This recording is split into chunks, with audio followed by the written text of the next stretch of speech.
Hello, hello. Welcome in, everyone. Happy Monday. It's nice to see everybody here. All right. So, welcome in, guys. I feel like I haven't streamed in a while.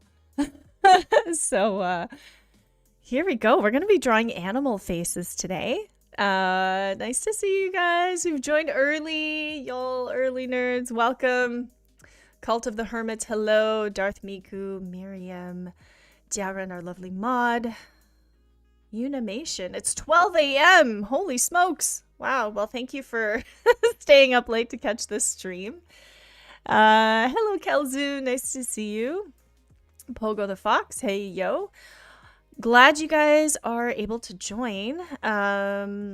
Joel Jonas, how's everyone? How is everyone doing? It's I'm actually pumped for today's stream. I love drawing animals. One of my favorite, definitely one of my favorite subjects to draw. And you guys gave me some pretty good ideas. I recently was actually thinking about some of my favorite anthropomorphic characters because I realized that in just so many movies and animations that I've seen growing up, I realized that a lot of the stories were about animals. I think some of my favorites are like probably Ratatouille. I my Chinese zodiac symbol is a rat. So when I saw a movie about rats, I think the first one I saw was The Great Mouse Detective. That was like the one that I loved as a kid. It's really old though.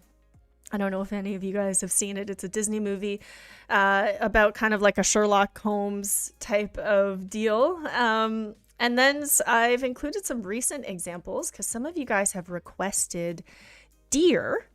Let me just show you the poll that was put out. I asked you guys, what is your biggest challenge when it comes to drawing animals or anthropomorphic faces? And over half of you said snouts. Snouts in different angles.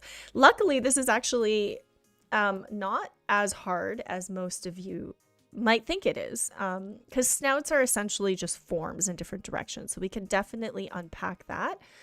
I was surprised that positioning of ears and drawing eyes in 3/4 view didn't score higher, because a lot of that is like ear placement is really difficult as well, because normally ears aren't that important, but when it comes to drawing faces in different directions, ears are definitely like one of those landmarks or anchor points, especially animals too, because even though human ears are kind of boring, you know, they're not really that remarkable. When it comes to drawing animals, a lot of the subtleties come with the ears. And then a lot of you said maintaining consistency. So it's like half of you said snouts, the other half said consistency. So that's what we're going to be doing today. So welcome, guys. Today we are going to dive into drawing animal faces in different directions and how you can actually apply it to your own work and to your own OCs. So I'm going to walk you through the main ideas first, and then we will jump right into a live demo. So the things that you guys are struggling with the most are snouts in different directions, snouts in different angles. And then number 2, consistency. If there's anything that I missed, let me know. You guys are here live. So if you guys are here, let me know if you have any other pain points on drawing animal faces. Okay, that I don't see here. And yeah, I've been really loving KRITA recently. Like, I use KRITA and Rebel. I find KRITA is more of a digital. Rebel tries to mimic traditional art, so in some cases it makes it a little bit more challenging for me to do things like draw overs and things. Yeah, KRITA is kind of like my default go-to. Oh, Sarah, welcome in. Nice to see you. Yeah, I love both of those movies too. Sarah, wonderful student. Let's see who else. Monthly art challenge submissions. Yeah, you know what? I didn't collect any submissions to share today, but I will share the challenge with you guys. This month's challenge is Jobs of the Future, and we actually didn't get as many submissions as I would have thought for this month, because you guys all tell us you love sci-fi. Let's see those.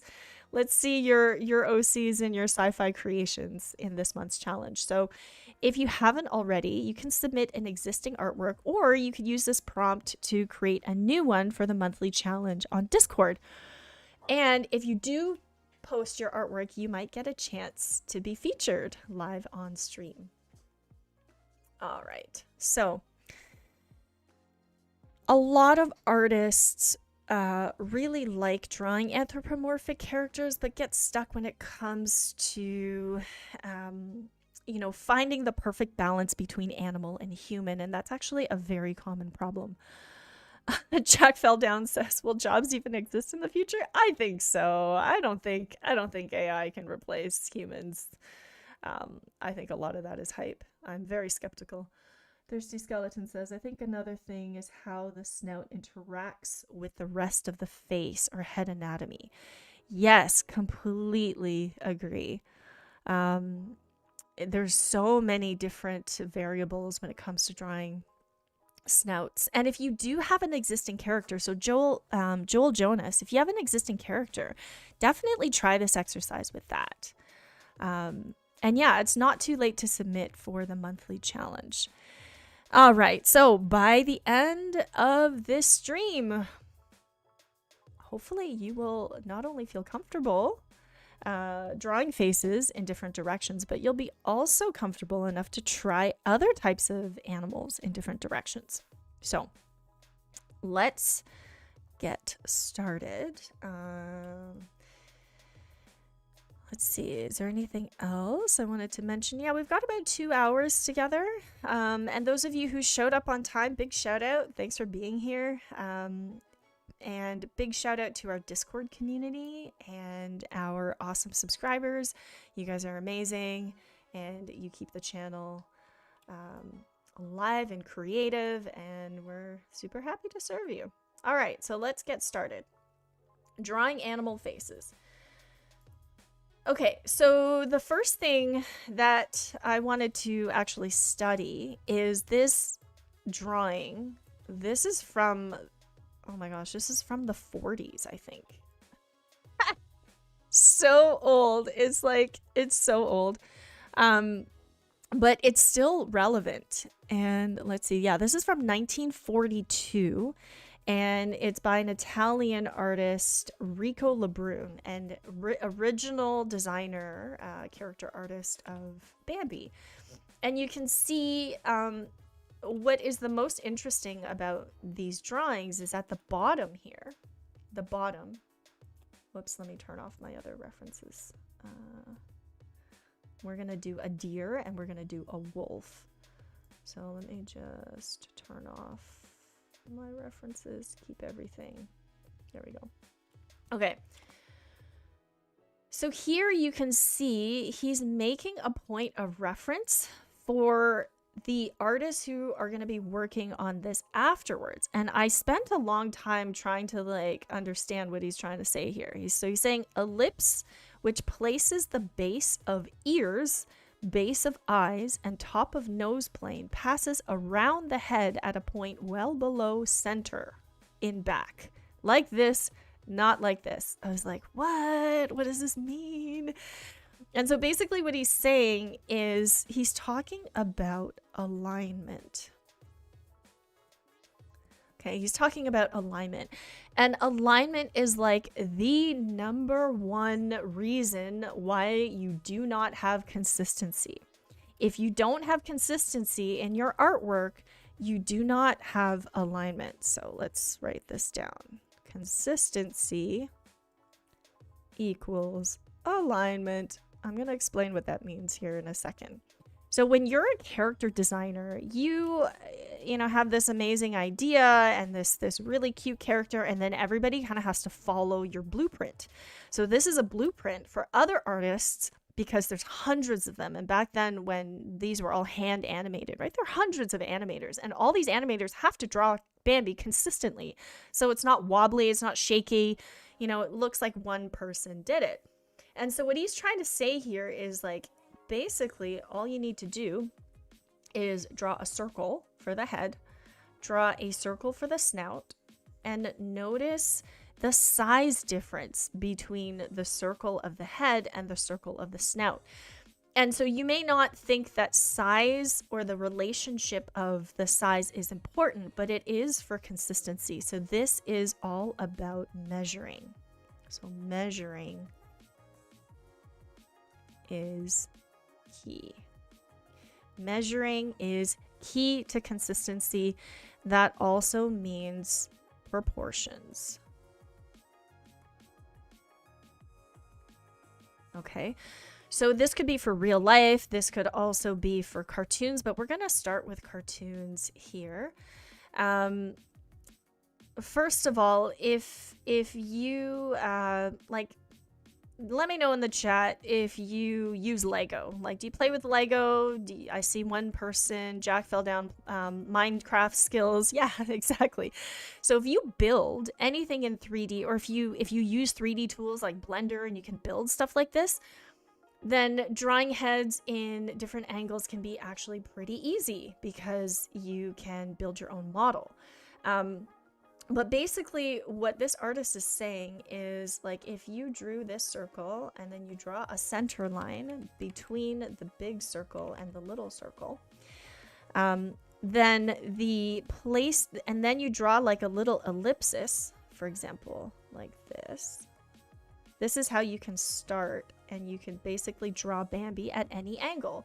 So you're drawing a circle, then you're drawing an ellipsis, and then you're drawing the eye here, and then you're drawing the ears back here. Okay, so it's saying that the ellipsis aligns with the bottom of the two circles, but the ellipsis is below this center line. Okay, so you might be like, what is that? That doesn't even look like a deer, but that's how it starts. So every single drawing here starts with these shapes. So that ellipsis that you see, it represents the middle of the circle. So you can see the ellipsis here. You can see the ellipsis here, right? See how it's changing? This is the ellipsis looking at it from the bottom. So everything maintains alignment. Okay. So basically this is how the animators keep things consistent, is that they find measuring tools. And this is something that alignment is something that graphic designers also do really well. For example, a graphic designer, let's say we have a logo that's like right here, right? Usually speaking, the graphic designer will give instructions and say, can you take one lowercase letter, for example, this O, and we're going to make sure that there's the space of one lowercase letter above and below all of the letters on this logo, and this is the minimum amount of space that you need to leave around this logo. This is called breathing room, right? This is the breathing room. So this is called a style guide, or it's a way of telling whoever is using the logo, look, this is the minimum amount of space. And you'll notice that I didn't say 1 centimeter, or I didn't say 1/4 of an inch of space, because it depends. It depends if the logo is bigger or if the logo is smaller. So usually with alignment, it's not actually about measuring. So it's not about measuring in centimeters or inches. It's about using a unit of measurement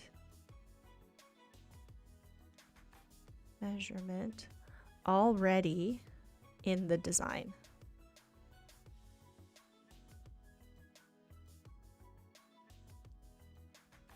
So it's about using a unit of measurement already within the design. So when it comes to Bambi, right, what can you use as a unit of measurement? Well, naturally, you would probably use something like the eye as a unit of measurement, right? And then you can see, okay, how many eyes can I fit within the head? So if I put in the eyes vertically, I might be able to fit about 4. And if I put the eyes in horizontally, I might be able to fit about 3. Or if it's a perfect circle, you know, because the eye isn't a perfect circle, it's a little bit longer. So if it was a perfect circle, it might be a little bit different. Okay, I hope that makes sense. But you're using an existing unit of measurement that's already within the design. So let's see about drawing. Instead of drawing Bambi, what we're gonna do is we're actually gonna draw a real deer. But before we do that, we're gonna look at what is the difference between a real animal and an anthropomorphic character. So if you look closely at these characters, this is from Beastars. This is Louis from Beastars. It's a interesting anime. This one is from Zootopia. I think it's Joel from Zootopia. And then you look at these real life deers. Can anyone tell me what is the main difference between the cartoon deers and the anthropomorphic deers?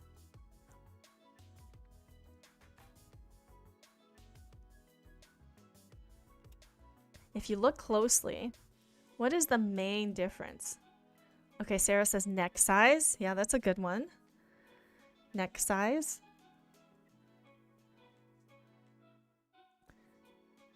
Snout. Okay. Oh, here's another one. This one's good for neck size. Proportion and head alignment. What makes the cartoon ones look more human other than the fact that they're attached to human bodies? What makes their heads appear more human? Eyebrows. Okay. Proportion, neck, head alignment. Yeah. Neck and head alignment because it's aligning vertically instead of horizontally. The snout. What about the snout? What about the snout that is different? Is it more stylized? Is that what you think? Eyes. Eyes. Yes, yes. Who said eyes first? Who said eyes first? Is it Cult of the Hermit? Cult of the Hermit says bigger eyes. Yes, yes, yes. It's all about the eyes. Yes, all about the eyes. Ignore the clothes, ignore everything else. So let's look at the eyes on these characters, and then we'll look at the eyes of a real life deer. Okay, so in these characters, for example, her eye, whoops, let's create a new thing. Okay, I actually don't know what this, I think this is from Zootopia. Let's look at the eyes here.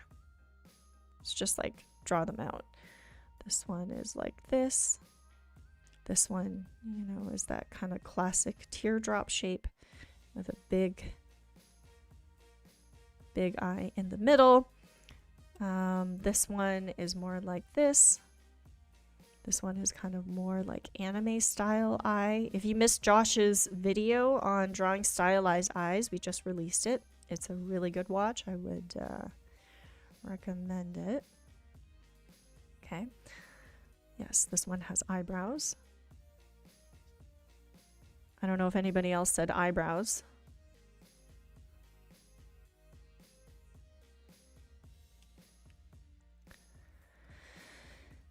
And eyes on the front instead of the side. Yeah, if you look at the eyes here, you're going to see that the eyes are a lot more human-like. And we'll talk about what makes eyes more human-like versus more animal-like. This one is kind of like this. So these are just some quick style studies just to kind of help you understand the point. So yes, anthropomorphic characters have eyes and they have eyebrows. Which make them a lot more human. And if you look at if you actually draw animal eyes are very different in shape. So for example, if I drew a human eye might look like this. Right? The corners are usually aligned. So you can see the corners are usually aligned like this. And then, you know, you would see a lot of the white of the eyes, right? So you'd probably see a lot of the white of the eyes. Usually speaking, the eyelashes are pretty dark, right? And then sure, there's an eyebrow, and then. For animals, though, do you see that there's like almost no white of the eye? That is the main difference. When you're drawing a character, it's very hard to see emotions without seeing the whites of an eye. And even on dogs, like dogs, I have 2 dogs and I can always see the emotion in their eyes, but sometimes I can see the white of their eyes and it's like super dramatic looking. But if you look at, for example, a deer's eye, it's almost completely black. Even the corners, like you don't see any whites in the corners, it's mostly dark. So as soon as you start putting in whites, right, the white part of the eye, it starts to look human. Like even with eyelashes, it doesn't look human.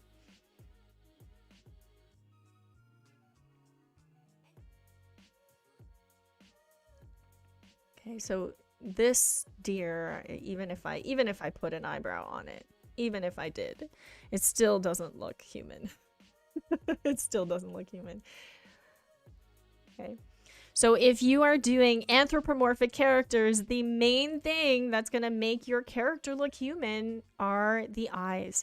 Also, the spacing between the eyes. So if you look at this animal here, this deer, and let's say I try to break down the face, right? I can draw it as a circle. And then let's say I draw the snout in like this. Let's just say I draw in the circle, let's say the snout here, right? The eyes, look at where the eyes are. The eyes are like really far on the side, like this, really far on the side. And usually when you're drawing prey, like animals that get hunted, like deer or bunnies or most rodents, their eyes are more towards the side than predators. So predators like hawks, like wolves, even cats and dogs, their eyes are more towards the front. So if you use the eye as a unit of measurement on this deer, how many eyes can you fit in between the 2 eyes? I can fit 3. I can fit 3 eyes between the 2 eyes. Okay. Now, if you look at a humanized character, let's look at all 3 of these characters. Okay. Can you see that the distance between the eyes are very human-like? Okay, so with human proportions, the distance between the eye is 1 eye width. 1 eye width. So that's why these characters look a lot more human, because they're based on human faces. The eyes are based on human faces. The proportions of the eyes are based on human faces. Yeah. Just catching up with the chat here. Thirsty Skeleton, hello. Animal eyes look more strategically placed. We aren't seeing emotion outside of pupil size. True, true. Animal eyes do look kind of alien and creepy, especially at night. Yeah, frog moths are totally true. Okay.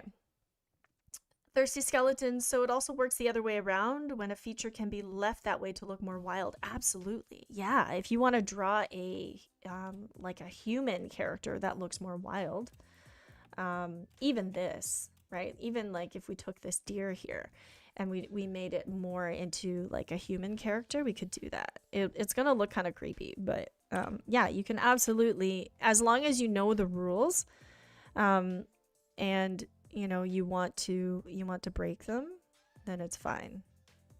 So yeah, so let's say you wanted to make a character that's gonna look really weird. You want to make a character look more animal like, you know, you could do something like this, or even just like not even include the shine of the eyes, right? That looks kind of wild right there. So yeah, it absolutely works. The other way around. Hi, Hungry Gremlin. Thanks for dropping by. Thanks for dropping in anyway. Great. Okay, yeah, it's uncanny, right? Super uncanny. This is weird. Weird. So yeah, it works the other way around, but it's weird looking. Okay. So now that we've analyzed a little bit of what makes something look human versus what makes something look more animalistic, now we can start to draw the we named this layer. Now we can start drawing heads in different directions. Let me just turn off the uncanniness of it all. Okay, so now we're gonna actually start. So the first thing you want to do is kind of ask yourself, what shapes do I see? And actually think about shape language. So if we're just doing a study, you want to ask yourself, how can I simplify? All right, this brush is really bugging me because it's not the same width. Let me just find a different brush here. No, I don't like that one either. This one. I don't know why they make pencil brushes blurry. Like, why do that? That's weird.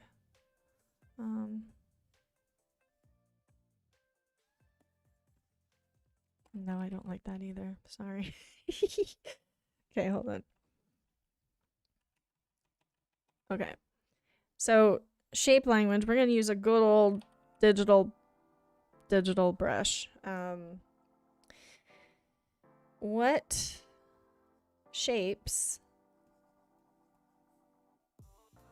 do I see? And these are simple shapes. Simple, not. No amoebas, okay? What I mean by shape is like square, triangle, circle, oval, maybe hexagon, maybe. Like, this is probably already too complicated. But I would stick to those three, okay? Just like keep it really simple. Don't be like, "Oh, Faye, I see a shape. It looks like that." And I'm like, "That's not a shape." That's an amoeba. No amoebas.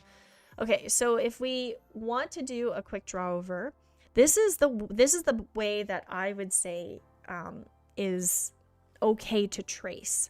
Because when we're analyzing something, like, we don't look at a lot of deer really. So when we analyze, it's helpful to kind of map things out for you. So I like to find what is the width of the eyes and what is the width of the nose.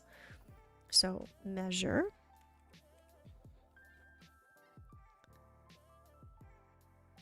Measure. eyes, eye, nose, width, alignments on the head, alignments of the face. And so I can, for example, I can see that if I drew a line from tip of the ear to the other ear, let's say, that it's probably over 2 times as wide as the head. It's probably, yeah, like it's probably about 2 times as wide as the head, right? About this width. I can see that the eyes are right on the side of the face. Like there's no room on either side that is extra. It really just is on the side of the face. The other thing is the nose. I can see that the eyes, right, the width of the head is 2 times the width of the snout. Okay, so that means if the nose, if this is 1 unit of measurement, okay, this is 1x, the face is 2x, or is 2 of these, and then the antlers, or the width of the ears, would be 4 of these. At least. Yeah, it'd be 4 of these. It looks even wider than that, maybe even 5. Say like 4 to 5. And you can exaggerate. Okay? 1x, 2x, 5x. Okay, so this is how you measure, and this is how you understand those alignments. The other thing you can see is that the face is pretty pretty angled. So you can kind of draw like almost like a diamond shape here, right? To really figure out what the structure is. So the structure is kind of like a hexagon, except it's shorter at the top and longer at the bottom. Okay. And then you can also see like the neck is fairly wide and the ears are pretty big. Like I could probably fit both ears into the head. Okay, so these are just mental notes that I'm taking. When you're drawing antlers, it's also helpful to draw out like what is the negative space between the antlers.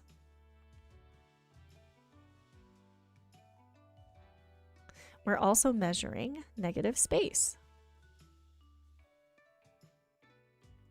Okay. Negative space is really important, and with antlers, because they're so organic, it's really hard to find a shape that works for it. So sometimes if you can't find a shape, then it's easier to find the negative shape, or the shape that is in between the shapes that you can't see, right? Or it's in between the amoeba shapes, if it makes it easier for you. Okay. So this is called mapping. And this is really, really helpful because, for example, if you keep drawing a deer and your deer looks like a horse and you're like, why does it look like a horse? Or why does it look like a moose? Why is it not looking like what I want it to look like? Then you can measure this out. You can actually take a side-by-side picture, measure out the proportions, and you'll see. You'll actually see once you remove the deer reference, right? You're gonna see that your cow, or your horse looks very different, has a very different head structure than your deer. Okay. All right. So let's see. So now that we have, and I actually saw a deer last week when I went on a road trip with my family, and I just stood there in awe because they're very, very graceful creatures. Okay, so when you're measuring something from the side, if you're looking at a head from the side, it can be very different than a head from the front. So that's kind of when you need to go and study, other other key traits that can help you draw them in different angles. So one of the best tricks for alignment is actually finding curves that align with certain things. So for example, if I trace this antler all the way down like this, I can see that it lines up with the corner of the eye and the corner of the nose. So I'm going to do this as well.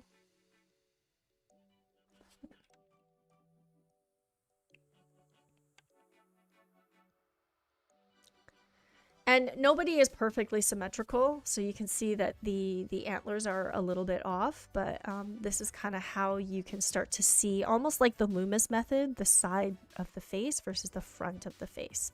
So this is the front and this is the side. Okay. And then if you are drawing this alignment from the side, it would be like this. Like that, and then see if you can find the same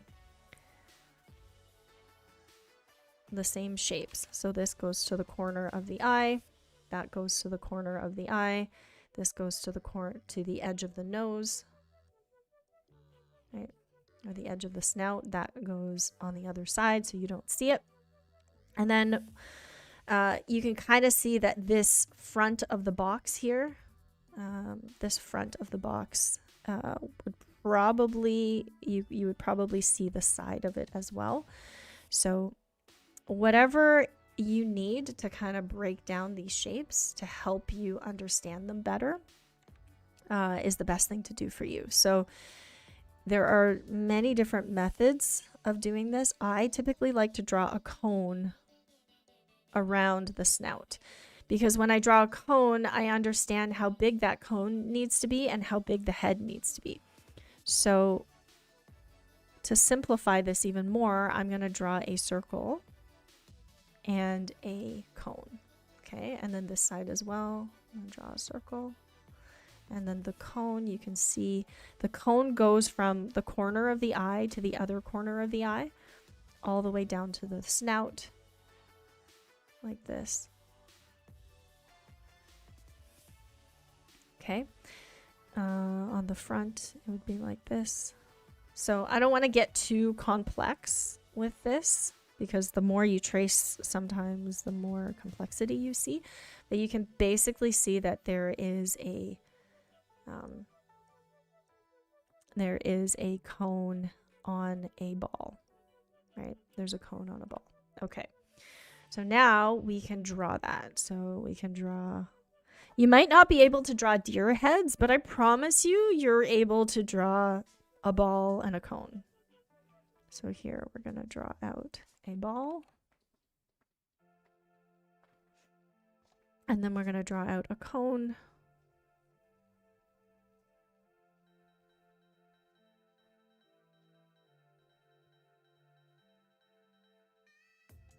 Okay, and you can see with Bambi, like, you can see that this principle works for all of these characters. Okay, it works for all of these characters, except one has a thick neck, one has a thin neck. This one is more angular, but they're all very similar. We're going to draw that same ball from the front. So you just want to make sure that every angle that you draw should be pretty similar. So I'm just going to choose a line tool here.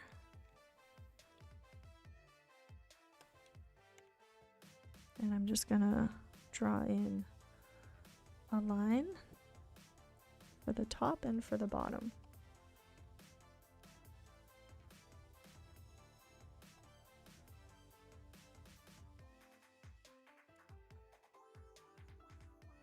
Okay, so I can kind of roughly keep my ball the same size.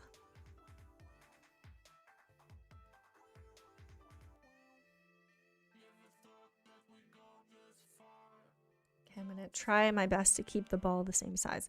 And then if I want the deer to be a little bit cuter, I can then make the snout a little bit smaller. If I want the deer to be more aggressive looking, I can then make the snout a little bit more angular, instead of round. Oops, drew that on the wrong layer. Okay, so I can draw this ball, and then if it helps for you to make a guideline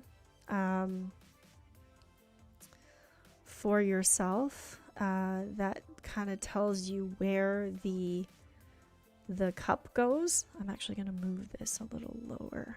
Hold on. I want to move it just a little lower, make it just a little smaller.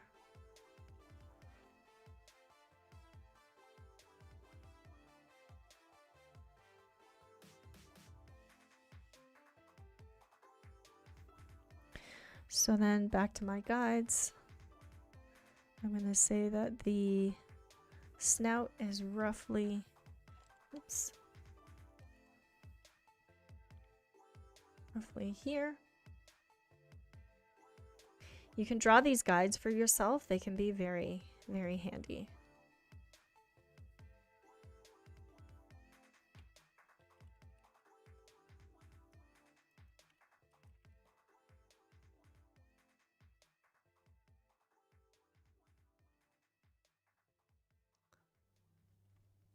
All right. So then in the second one you have to make sure that the snout lines up in the same place. So I'm going to draw another guide.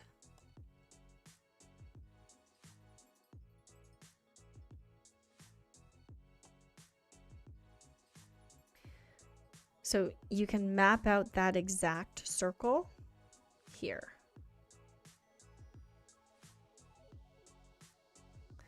And then you can map out the exact top of the circle here.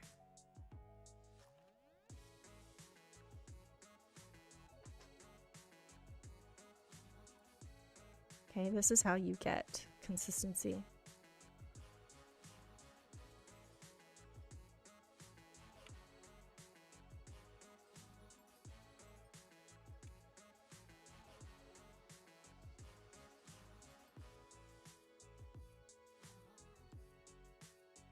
Yeah.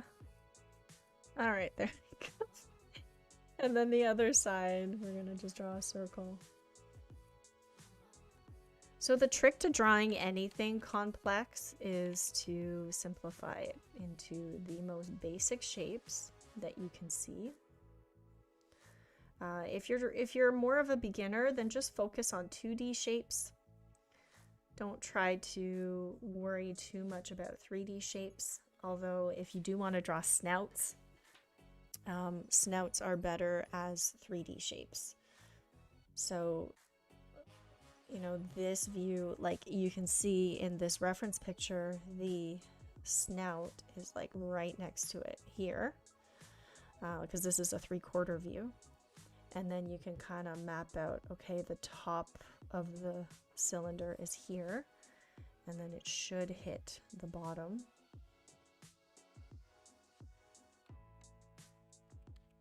So let's make it a little bit bigger.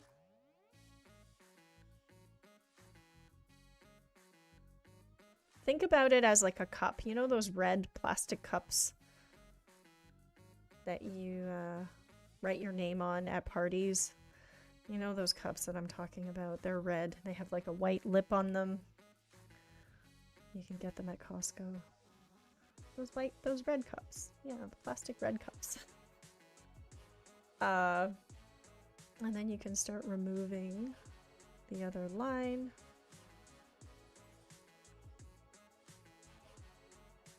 Okay.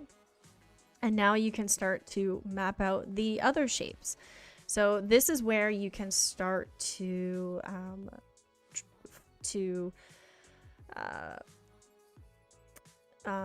make your circle more chiseled or more geometric. Okay, so for example, if we made it into a hexagon, then the only thing I would need to do is figure out, okay, where are those curves? Where are those curves that I mapped out? And draw those curves in.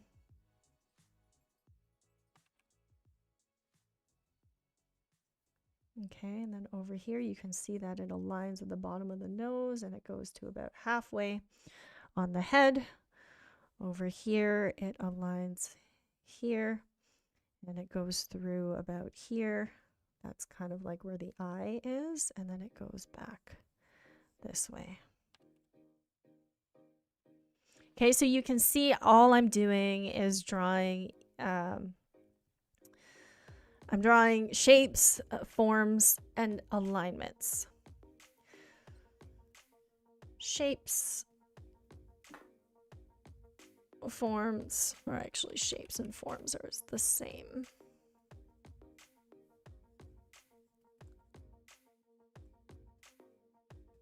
Okay, and then you start adding in detail.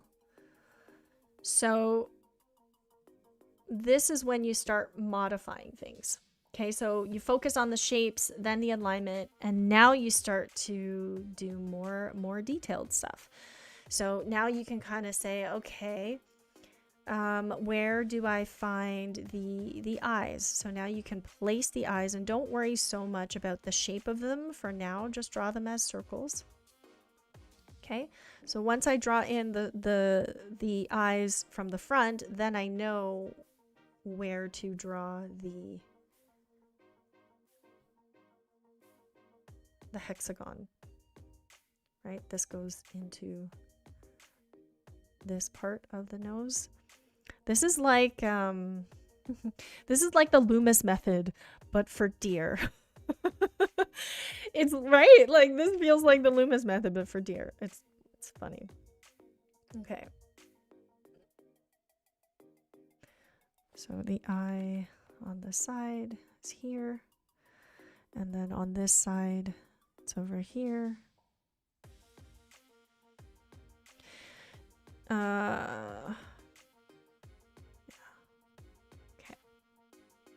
So you can see I'm also drawing this together. I'm also kind of figuring out how to draw everything together to get the consistency that I want. Now this eye is kind of on this side, right? You can't really see it on the profile view, but you can see it more in the 3/4 view. And then you can start chiseling out. So for example, on this one here, I can see that the eye, if I take the eye as a unit of measurement, there's about 2.5 eyes to the end of the head. So I'm gonna go 1, 2, it's actually 1.5. Let's say about here. This is kind of where everything ends. And that's kind of where the neck is. Also here, kind of where the neck is. And then over here, you can say, okay, over here, the neck is actually thicker. Right, so the neck is actually much thicker. And then over here, I'm also going to use the eye as a unit of measurement. 1, 2, and look, it's the ear at the 2 eye mark. Here's the ear.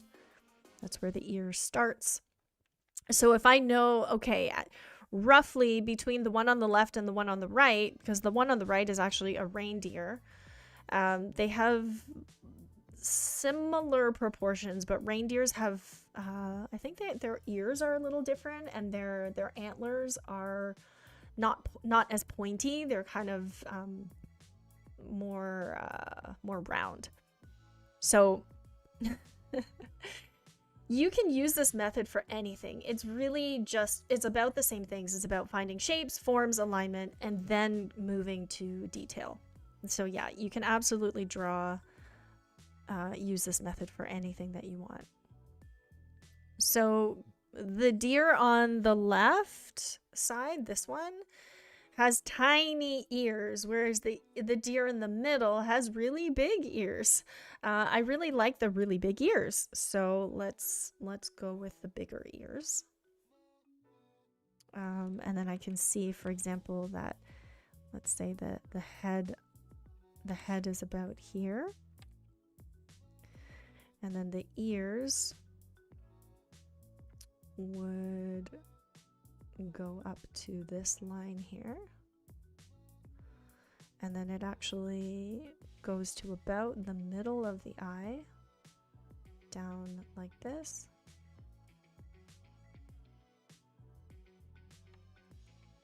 And actually, I'm going to draw this part in a different color because I feel like now I'm moving on to details.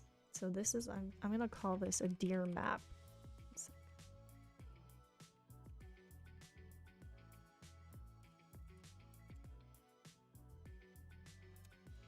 Okay, now on a separate layer. This is deer details.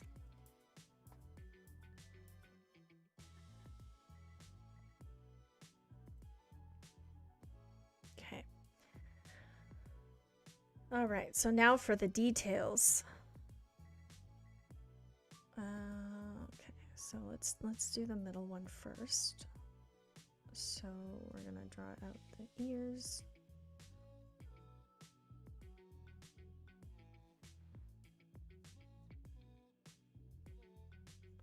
And like, if professional Disney animators map stuff out, why should you be drawing without a reference? Just ask yourself that. If professional artists have to stay at the zoo and study these animals and draw them until they can draw them with their eyes closed, and they are still drawing from observation, measuring, studying, doing research. If you're just a beginner artist, why do you think you should be able to draw things out of your head?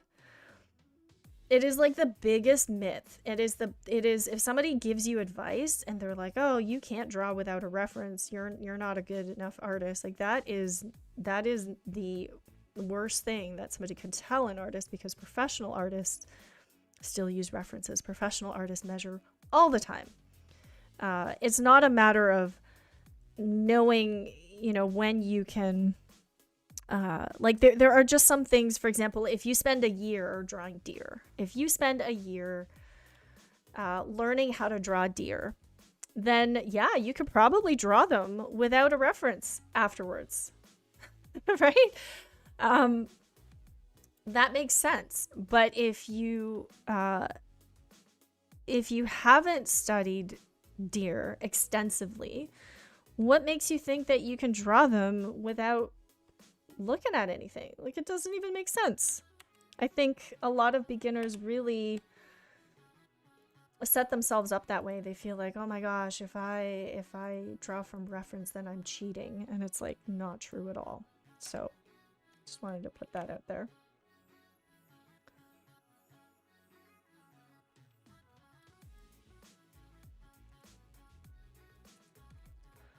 Okay, I'm just trying to keep my layers organized.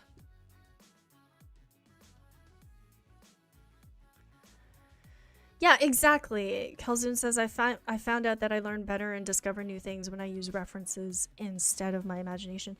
I think it's healthy to do both. Like, if you have a great imagination, absolutely draw out of your imagination and then fix it with reference, right?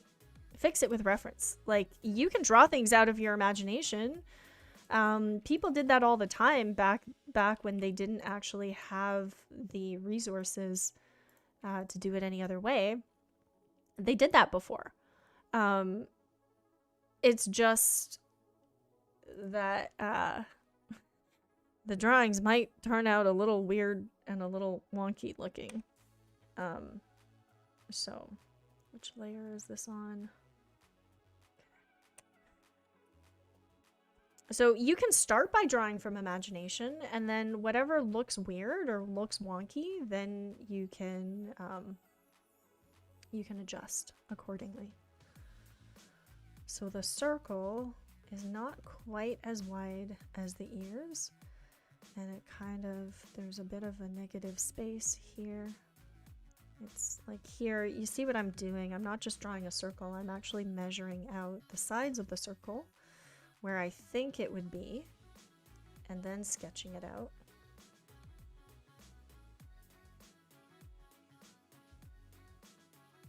Like this. And then taking the details and just saying, okay, the antlers are going to connect here. Somewhere like this. And they go out roughly about there. That's how high they are. Like, this is really technical, right? If you want your characters to be super consistent, this is what you got to do. Unfortunately, there's not a lot of shortcuts that you can take here. The shortcuts is actually simplification. So with this deer at the top, you can kind of see that the deer at the top has a bit of this oval shape, right?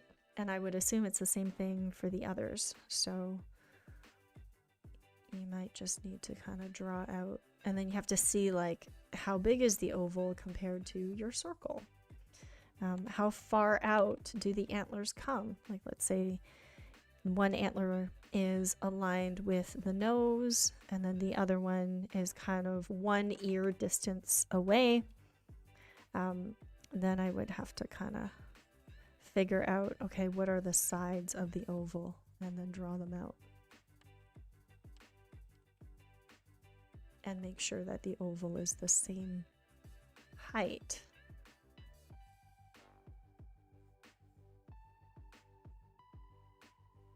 As my other circle.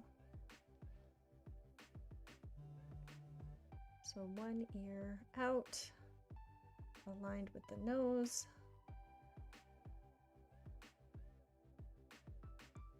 And touching the circle of the head.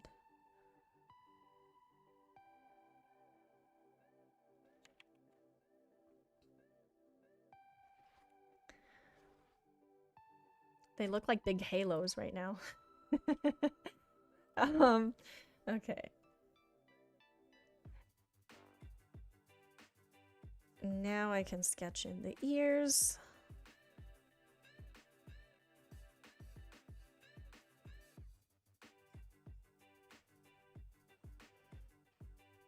And then the antler actually goes in front of the ears. So, like this. And then they kind of connect here. And then the other one, somewhat like that.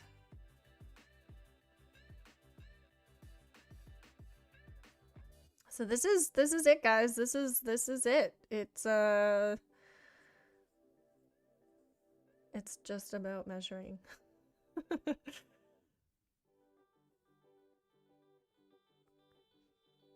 Okay, and then you can design the antlers however you want. Mr. Half said, ever seen those weird looking medieval paintings? It's usually someone who's being described to what someone looks like without ever having seen it. Yeah, there are these really weird, like back then there were explorers, and they, or not even explorers, but if you asked someone in the Middle Ages to draw a dragon, you would see all kinds of really funny creatures because they just had to draw stuff out of their head. So if you look at something from, like, for example, from, this is a European dragon, from even this is from 1806. Because these were fantasy creatures, the artists just kind of had to make stuff up, right? It's like AI hallucinating, except it's a human. So it's like, oh, I don't know. It's not based on fact. It's just based on hearsay. So I'm just going to make it up and hope that people believe it. So, you know, that was what it was like back then. Pig snout, right? Lion-like head. I've seen much worse. But anyway, would it be possible to apply the mask method to drawing eyes the same way artists do for human characters? I don't know what you mean by mask method. I'm not actually sure what you mean by that.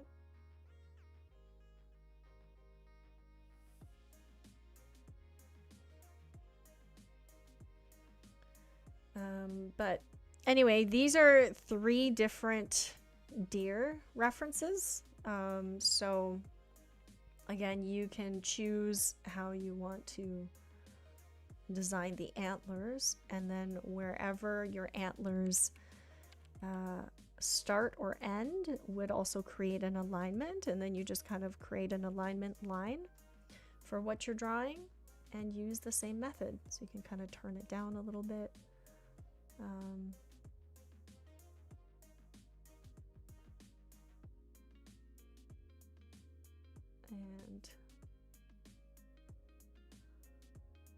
start to draw stuff out. So like if the second antler, for example, was here, or the second branch of the antler was there, you can either use the symmetry tool or you can draw it out, and then you can map out that alignment. So go back to your guides, map it out.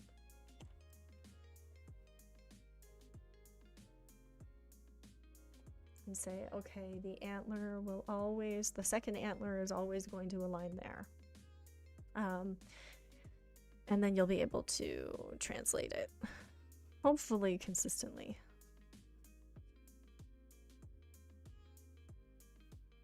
And same thing, go back in, draw the guide. It's a lot more technical than you think, actually. Animation is very, very technical, at least like hand-drawn animation and character artists. It's not just about designing a character and it's like a one and done. Oh, that's nice. Oh, great. There's a lot more work that has to be done in order for your character to stay consistent throughout your team working on it, right?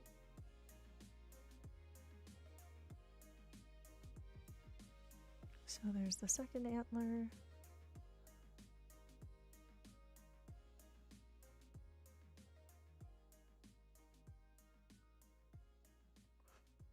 Okay.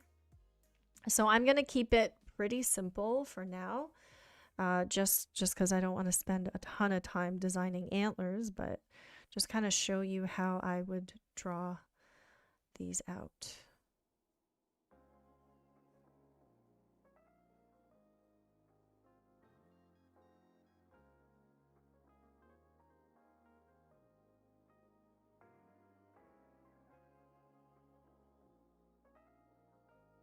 So the second one would probably be here.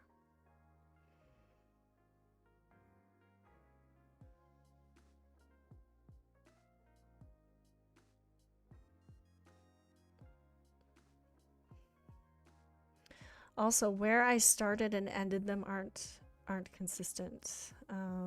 This one kind of starts midway, and I put it a little bit too low.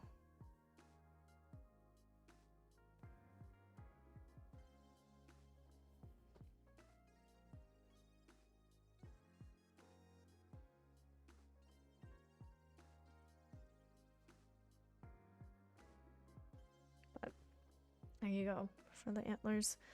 And then now let's draw in the face. So personally, I really like using chiseled lines instead of straight lines. I'm sorry, instead of curved lines. There's definitely more nuance that you can get with curves, but I think that the straight angle generally just makes it easier to get accuracy, because it's very hard to map things out when it's on a curve, because you don't really know, okay, where is the bigger part of the curve. It's a little bit harder. It's a little bit harder to see things when everything is circular. So you need a few angles in there, even if your shape language is very friendly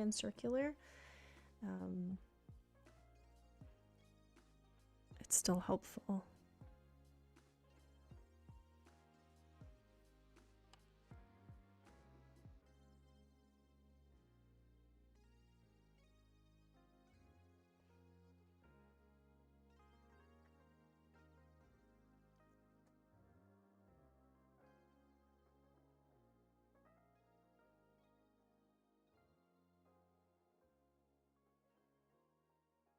You guys have some pretty good ideas on on drawing, on making all kinds of interesting deer characters. I like it.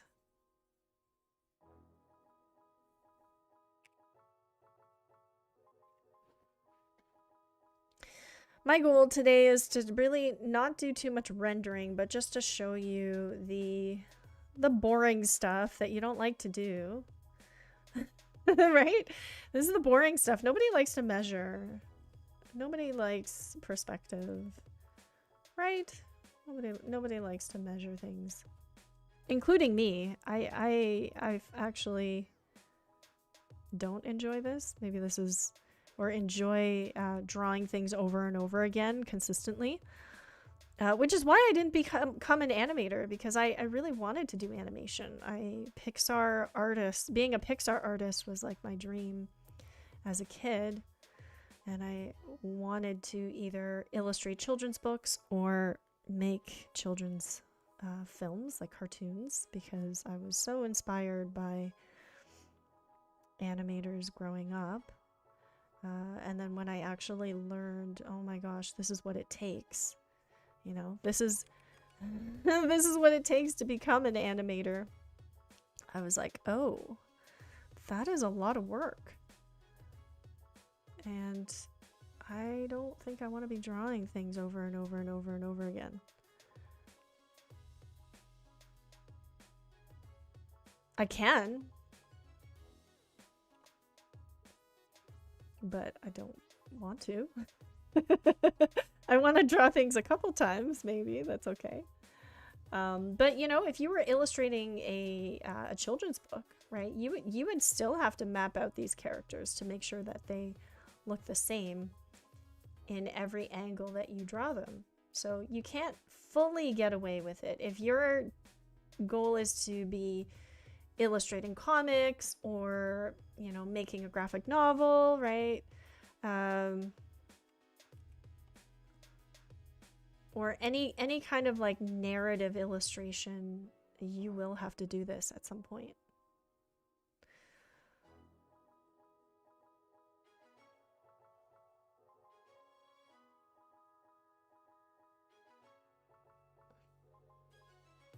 Okay. So let me know if you guys have any questions about this particular exercise.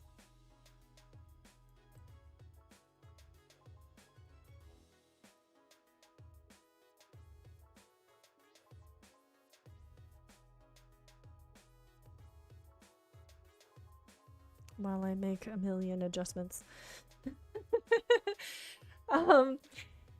Let's see here.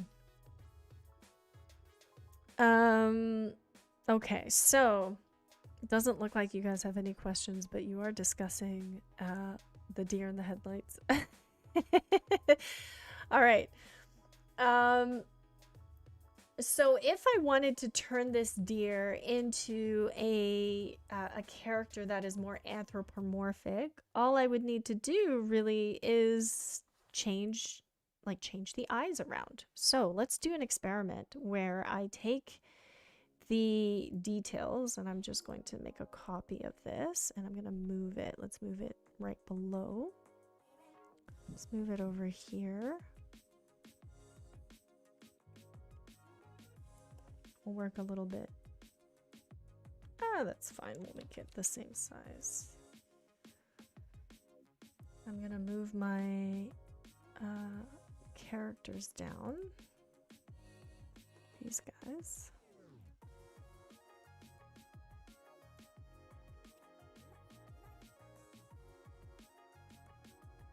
Okay, so now let's see how we can make this deer, how we can stylize this deer a little bit more, to make it more of a interesting character.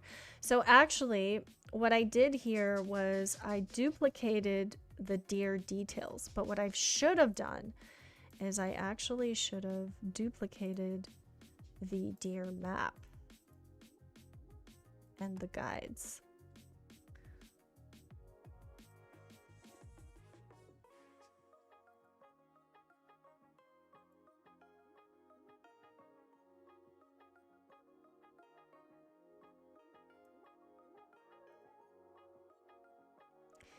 Because this is where I can actually go in and I can make the, oops, I can adjust some of these things. So I can actually adjust the, let's say that I want my character to be a little bit more cartoony, kind of like Bambi. I can then draw a really, really short snout or a really kind of curved snout like this.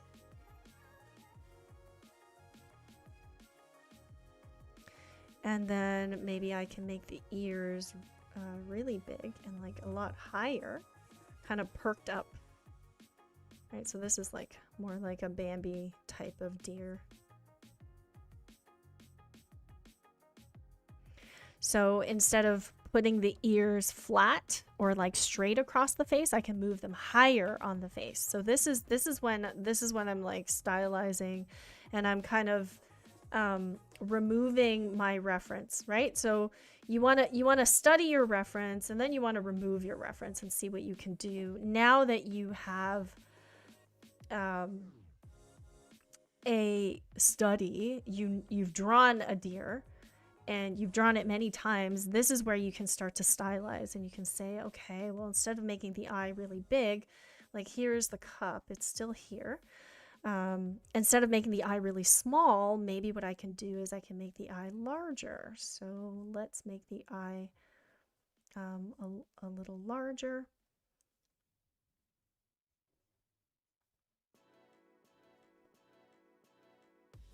Right? If I want to draw like a sassy deer or something. Kind of like looking up. And then I could draw like a stylized nose, maybe like a smaller nose.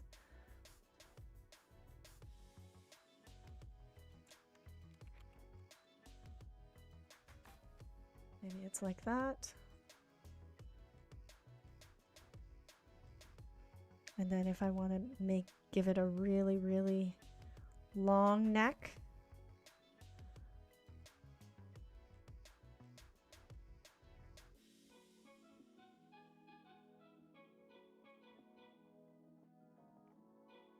Right, it might look like this. And I like the geometric ear, where it's like a little bit more angled at the top and a little bit more curved at the bottom. Right, so then you can start to stylize. Like, let's say you wanted to make a deer that is a lot more aggressive looking. So if you started with a circle, maybe it has a bigger snout. So maybe it has a more, you know, like a long snout like this, and a very, very square head, like a super square head, and a big thick neck like this.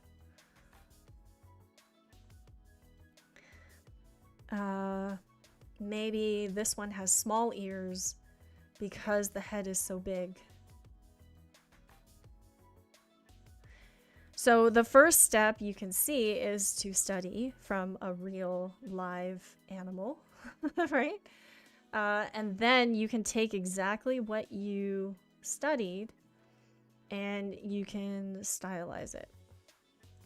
So let's make this one a little angrier. He's kind of got like the Batman shaped eyes. And he's looking in this direction.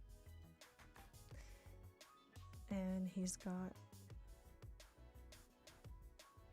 eyebrows.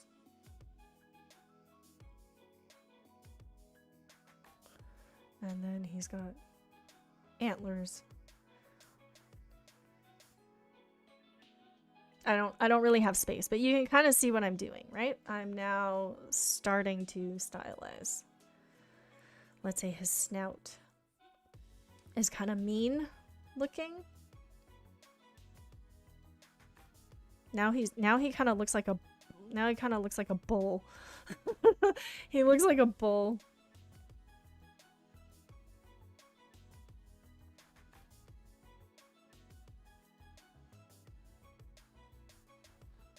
Anyway, this is what you can do now when you're stylizing. So just to kind of show you the process, if you've never drawn an animal similar to this before, or you've kind of like never drawn it before, then you should definitely study it.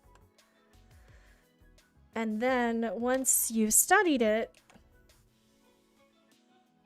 and you can confidently draw the animal from different angles, then you can stylize. So let's say I make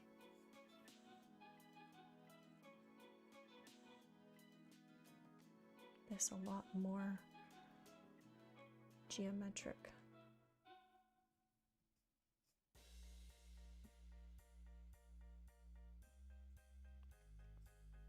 Right, you can see the different styles sort of emerging just based on shape language. So now that I have an understanding, that's when you stylize. So one is understand. Understand anatomy. And for this, you actually need to study, right? You actually need to study from real life. So study from real life. And then stylize after. If you're stylizing before you actually have an understanding of the anatomy, then you're probably very scared because you have no idea what you're doing. So you always want to understand, like gain a good understanding. Okay, I've never drawn a deer before. So I need to figure out what the anatomy is actually like before I stylize things. So hopefully that makes sense. And then it also has it's also really helpful to find references from cartoons so that you can see how they stylized. Darren's question, what do you adjust to show female versus male deer, baby versus adult? That is a really good question.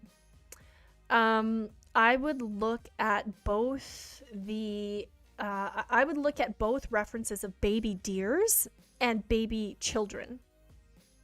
And I would do the same thing. I would map out their faces, and then I would look for similarities in those in kids.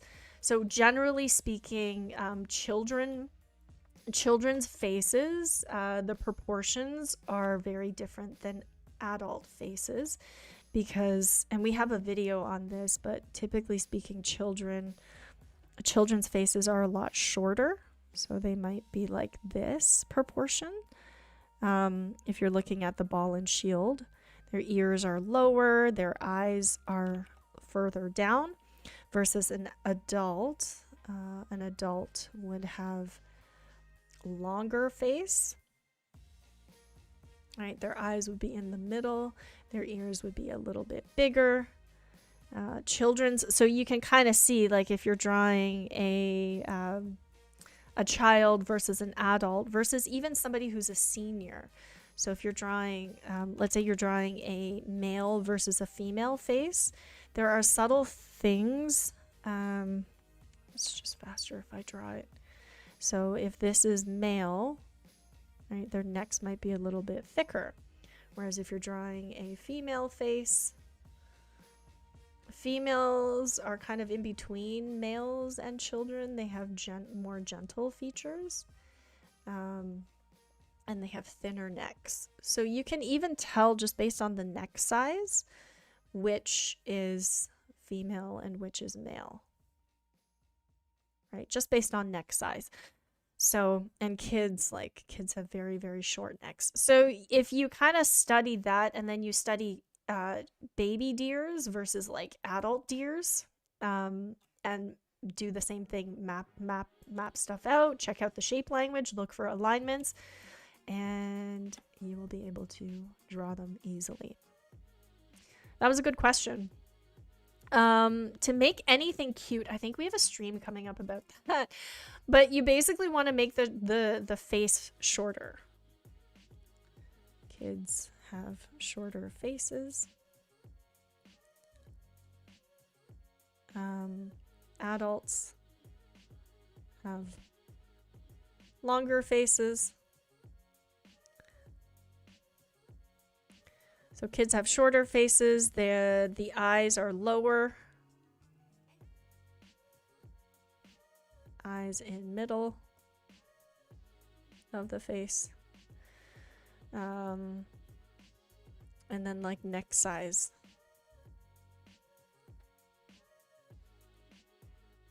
Thickness. And then males have more angles. Females have more curves. So that's kind of why when I drew, I know that, so that when I drew these two characters, yes, I put some angles in the female, but I put more angles in the male. And if I wanted to play up the kind of like idealized gender differences, I could make her cheek more round. And if I made her cheek more round, I think it would look more gentle, more feminine.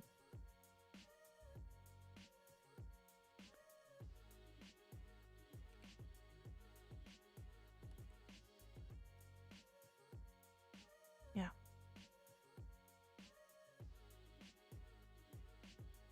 Okay. Cool. All right, shall we move on to a different animal? We also have wolves and canines. That is a request. We had a lot of requests on how to draw wolves. All right, where are my wolf refs? Even sourcing these references took a lot of time. If you want a guide on how to use references and source references, we're actually working on a guide. It's free. It's almost done, but if you join our Discord, we'll be posting it soon. Hopefully this week, if not next week, so that you can grab it.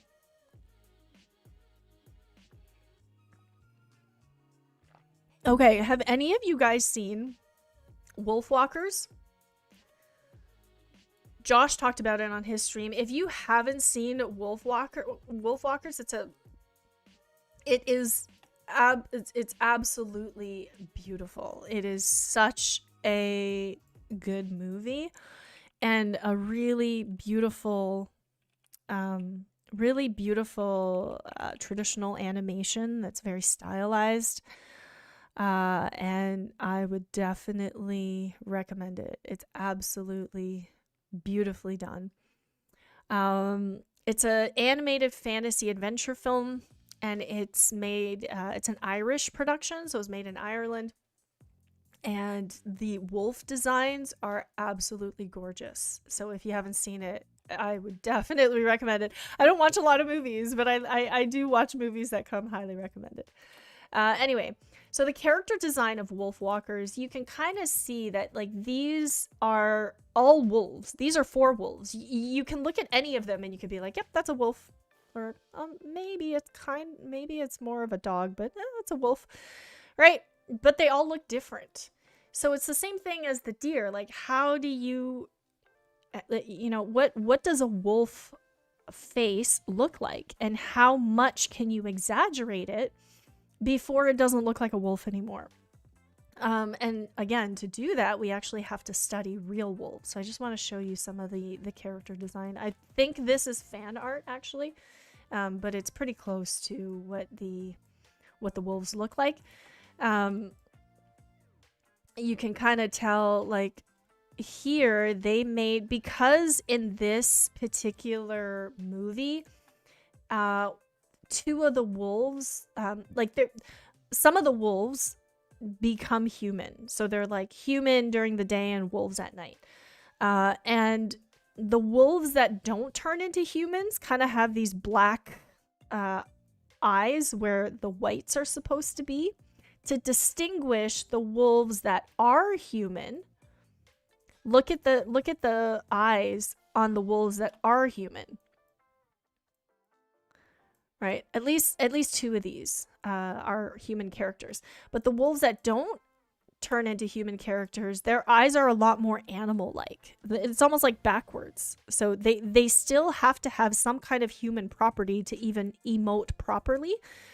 But instead of the white of the eyes, this designer used black to make the eyes feel like they're glowing more.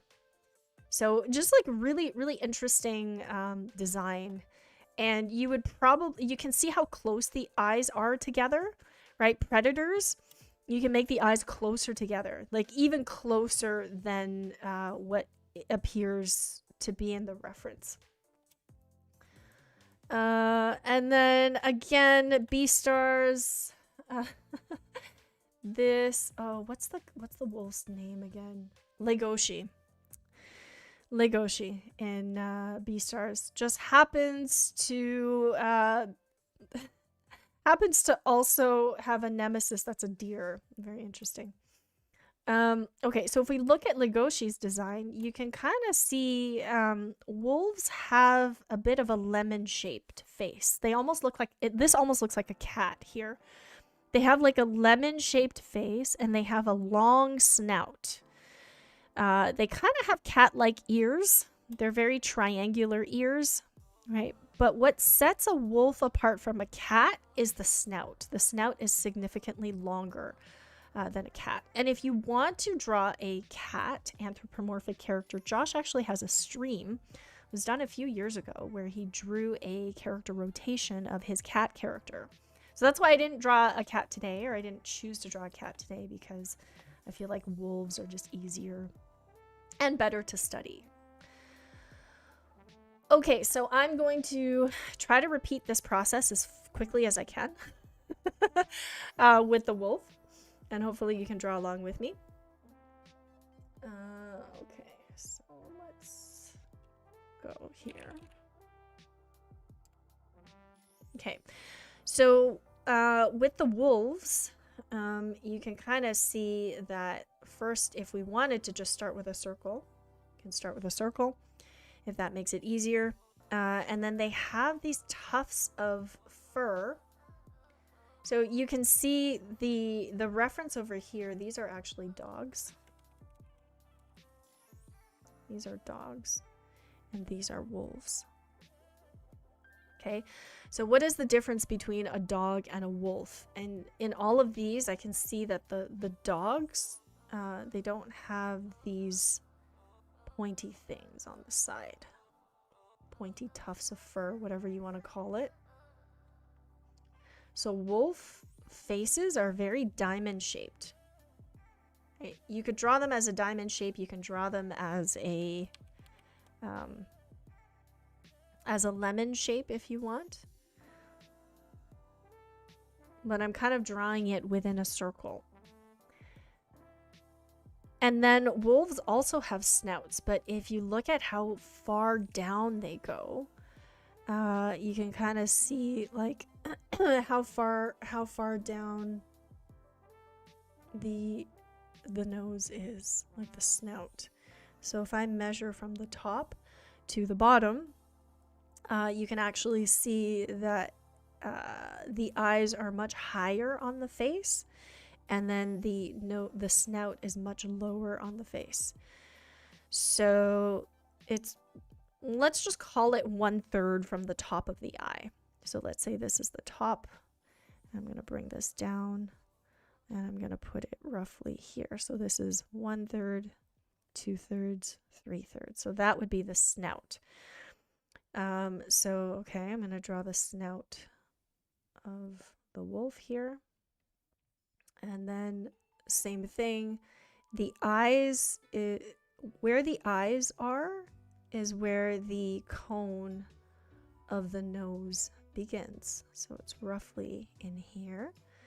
And then the nose, the top of the nose is where that cone on the bottom is. So roughly here. And then you would just connect it. Well, there's the cone. Right, and then the eyes are pretty close together. Like if you look at this eye, you can see that it's like almost similar to human proportions. So you can kind of do this.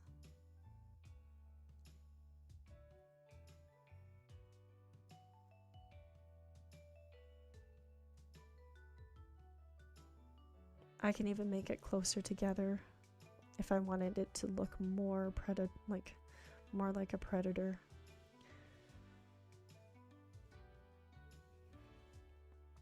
Okay, so that's generally like the map of it. And then the ears, let's look at the ears. The ears, if I zoom in here, I can kind of see that the ears will roughly kind of align with the snout, right? Like if I go like this, I can see that the eyes, the nose, and the ears all kind of align, and the ears are roughly the same width as the distance between the eyes. That's me measuring, being very technical. Okay, so that means if I aligned the eyes, I'm going to take the space between the eyes to map out my ears. And then the ears are pretty triangular and they're pretty perked up.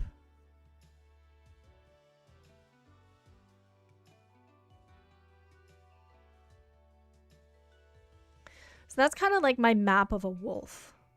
That's my map of a wolf. And we can make it a little bit wider if we wanted to.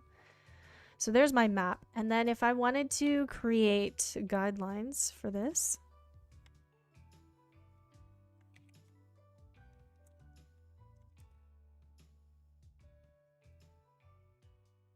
oh, of course, I drew this all on one layer.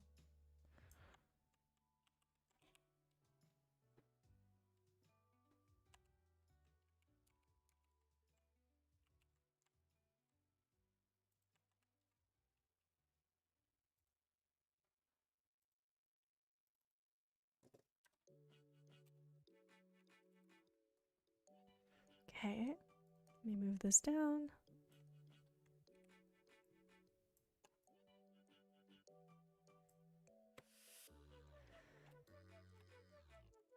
All right, so, oh, the one thing I didn't map out, I was like, why does my wolf look kind of weird? The one thing I didn't map out is how far this this diamond shape goes. Because right now, if I look at this wolf here, I can see that the diamond shape is actually much lower than the eyes. And here I kind of have it aligned with the eyes. So I'm gonna probably adjust my triangle to be a little bit lower. I don't think it matters too much. I think it depends on the wolf. But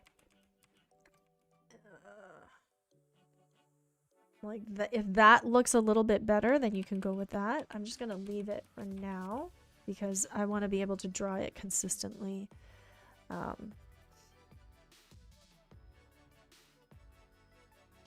So even in this kind of stylized state. So I'm gonna skip the technical part because I want to stylize it a little bit more.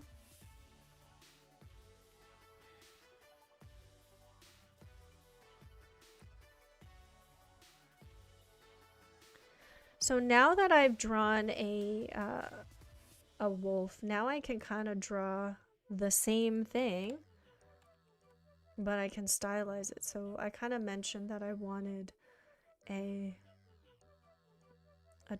like a diamond shape that wasn't so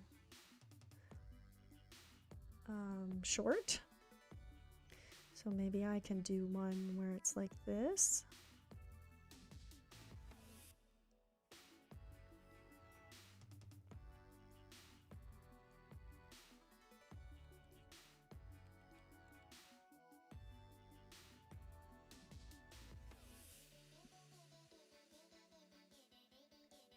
And then the eyes are more like this, more round. Or even like this. If I want to do like a cartoon wolf.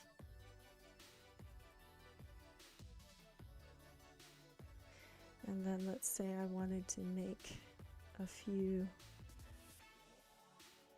details to this wolf design.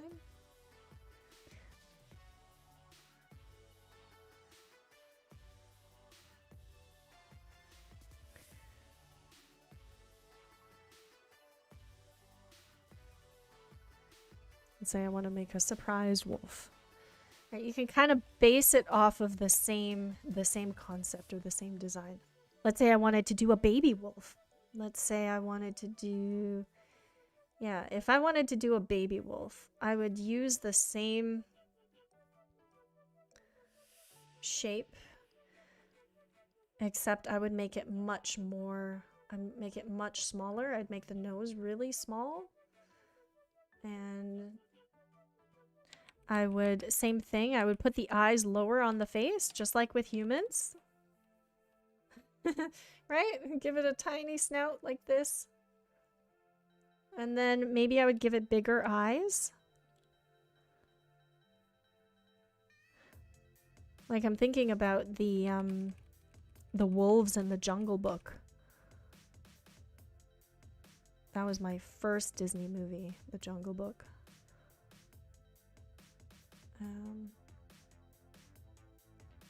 Let's say I wanted to make it more like a chibi or a baby wolf.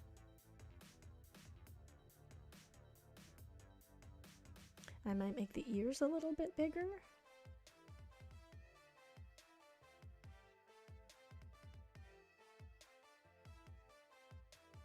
But you can kind of see like the same thing, like the same things apply, right? It's all about proportions. So depending on which animal, I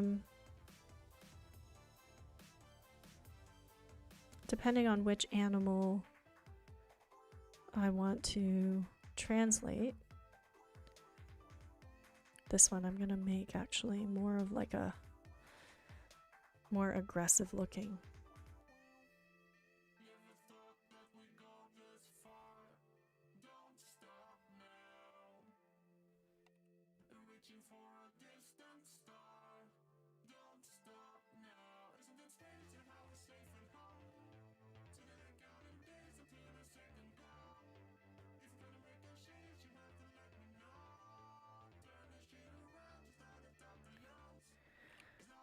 I was kind of googly-eyed. Okay, so these are the wolf designs for now.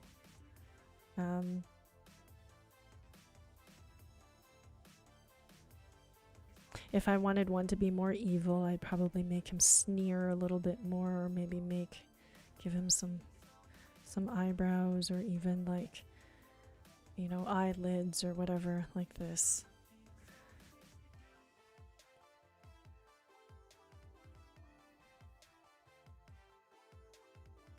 Yeah, it does kind of look like a fox, right? It does kind of look like a fox. Okay, so what can I do to make it look more like a wolf? It's because foxes have shorter snouts. So, yeah, like maybe some of the patterns, or making it gray or something like that. Like if I wanted to adopt one of the patterns, I could kind of do this. But like with all of these designs, a lot of these designs are based off of real you know, real references. So don't skip out on those.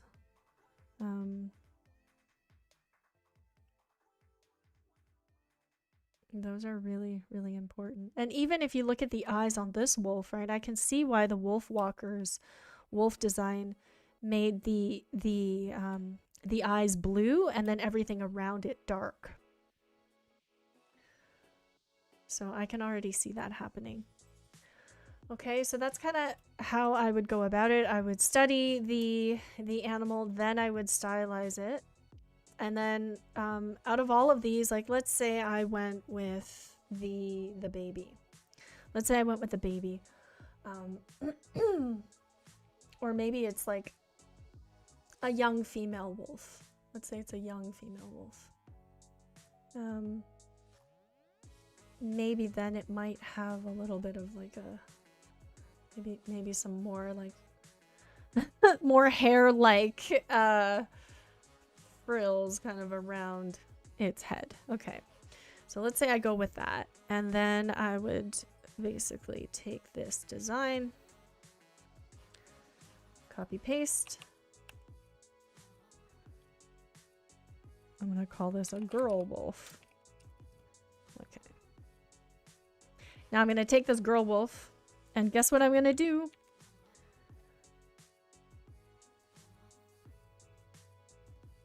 If you guys haven't guessed already by seeing the color and the tools I'm choosing.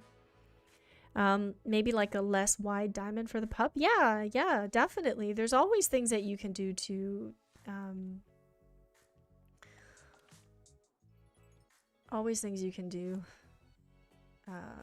to create variation.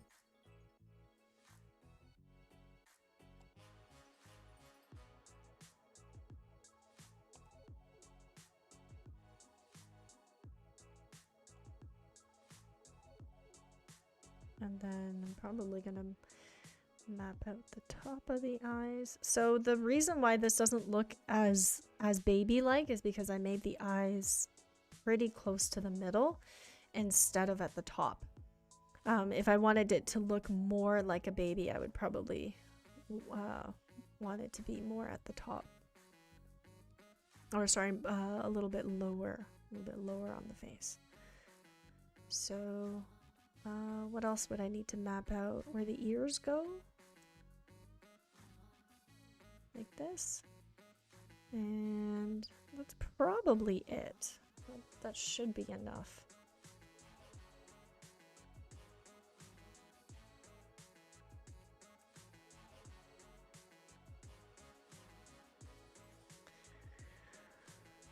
Okay. Now I'm gonna draw a circle. The circle is good because it everybody can draw a circle, and you can kind of use that as your starting point, but everything else should have a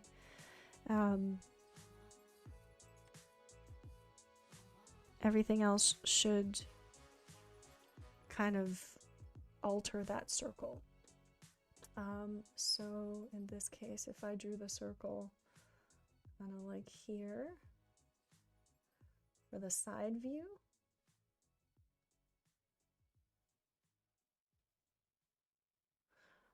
or a 3/4 view.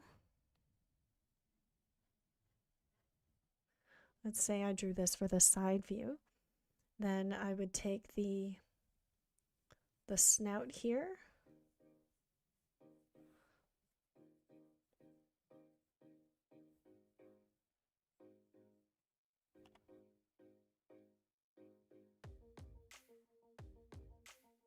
And then I would try to find the diamond shape.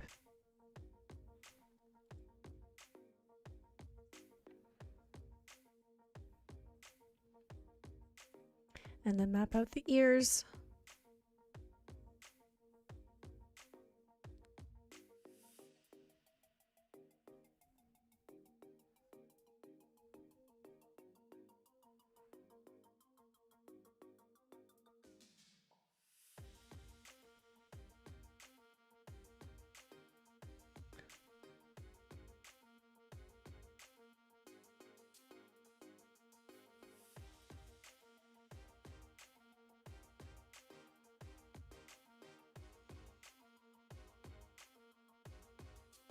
And then draw in the eyes.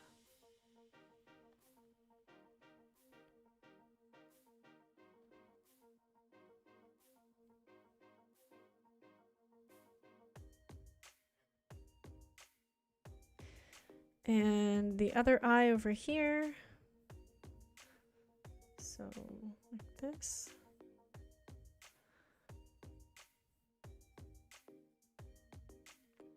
She looks very shy.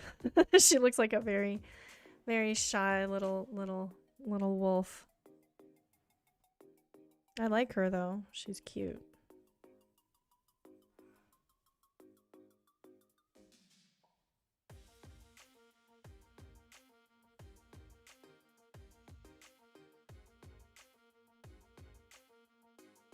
So on the side, you can see a little bit of her snout there. You can see a little bit more of her smile. From the front, you can't really see it at all.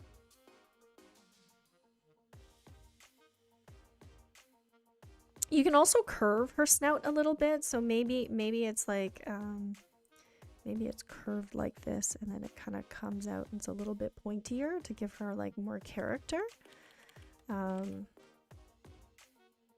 But those are additional details for later. Oh, an anthro lionfish, that would be so fun. Yeah, that's a great suggestion. You know what, Chaos Chameleon, I challenge you to to do a lionfish.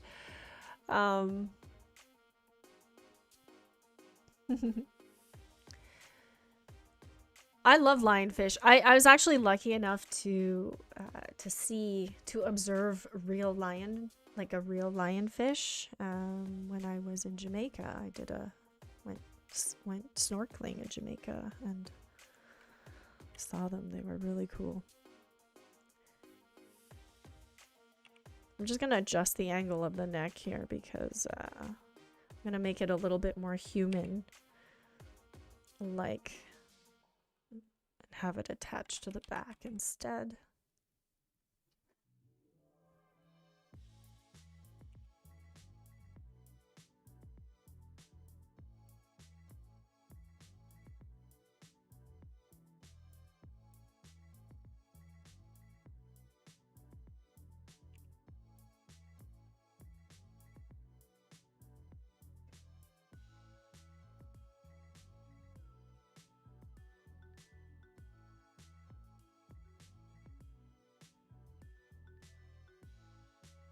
Okay, and then 3/4 view. 3/4 view is probably the hardest. 3/4 view is probably the hardest. So if you have trouble, actually, I did a 3/4 view. Haha, over here. Front. I'm missing the side view. Okay, so let's draw a side view. So the side view.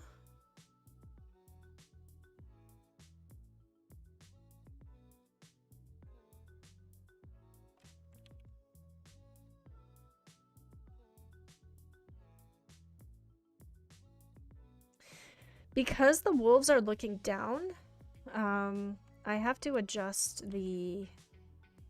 no, that's fine. I'll just draw it like this.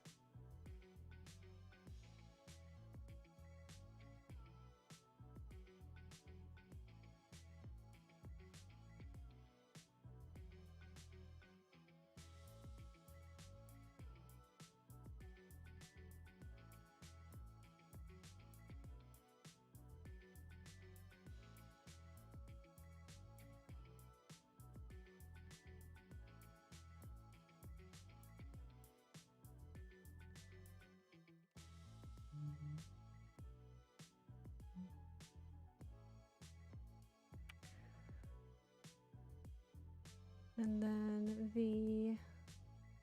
the scruff would probably be like halfway. It would probably be here somewhere.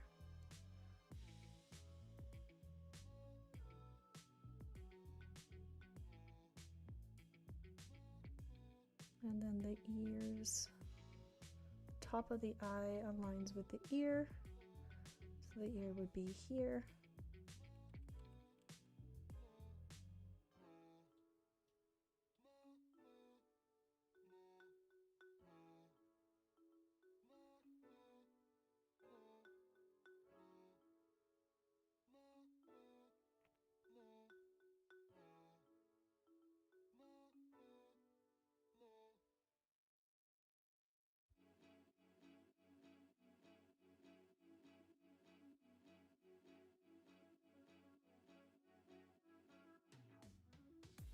So this is it in actually, like if it was like an actual wolf.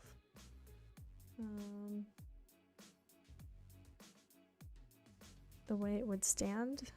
And the nose looks awkward because it should be in the middle of the eye. There, that's better. And it's weird because the side view, I'm trying to kind of draw it as an actual wolf, but it's, if it's anthropomorphic, then it should follow more of the human-like anatomy. I'm trying to figure out, like, what the neck would be doing. If it was standing up, it would be like, it would be going like this, right? There's the rib cage, so it'd be more like that.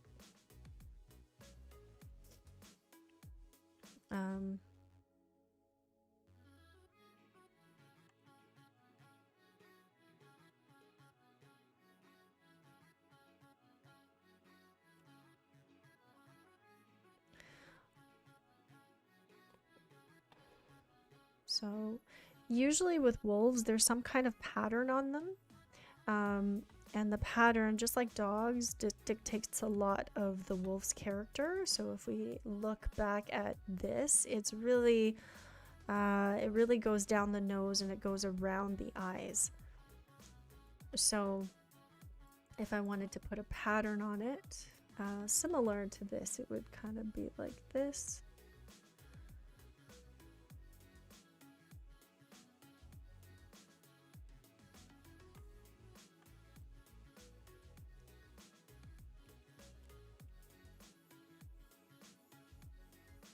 Like this, and then going around this way.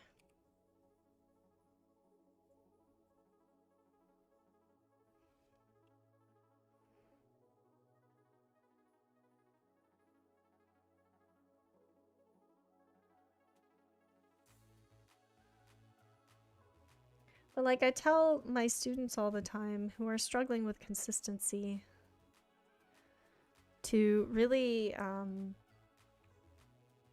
really just measure. It's just about measuring. It's nothing really magical. There's nothing magical about it. There's no trick other than you have to measure and find alignments and study stuff before you should expect to be able to draw it confidently. There's always a process that goes into it.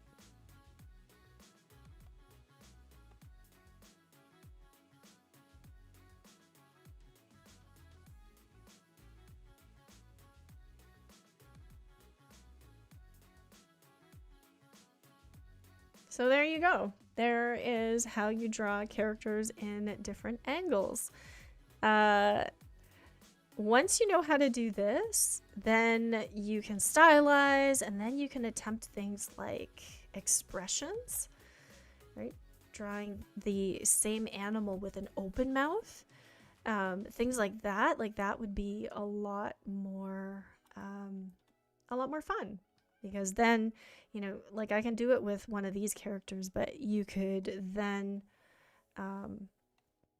create different variations of it. So let's say I'm just going to make her smaller here. Just stick her here in the corner. But let's say I wanted to open up her mouth. Then I could do that. I could then